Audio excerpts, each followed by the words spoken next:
xotinini uradigan nomard ukalarimga bir maslahatim.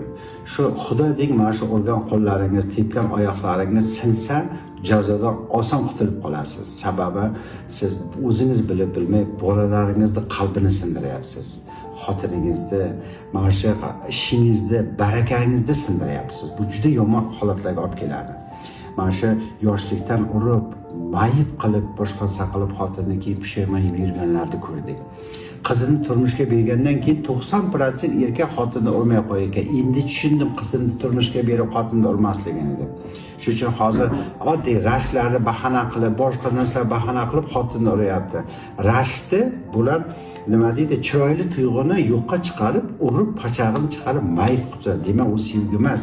U o'ziga ishonmaslik, nomardlik erkak bo'lmagan insonlar shu ishni qiladi. Shu uchun og'aylar, hozir yoshlikdan sevgi, muhabbatni qiling hozirdan.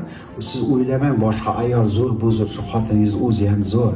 Shunga ham agar ikki og'iz yaxshi gapirib, qo'lingizdan kelsa gul berib, gul ham olib kelmasangiz hech bo'lmasa bir yaxshi gap gapiring, xotiningizdan baxtli odam yo'q. Bolalaringiz ota-onani baxtini ko'rsa, bolalaringiz ham ertaga baxtli bo'ladi. Shu uchun og'aylar, bu gaplardan xafa bo'lmanglarda, to'g'ri tushunsalarning bu zo'r maslahat bo'ldi. To'g'ri tushunmaslaring yana shu bittayim bo'lib yuraveringlar.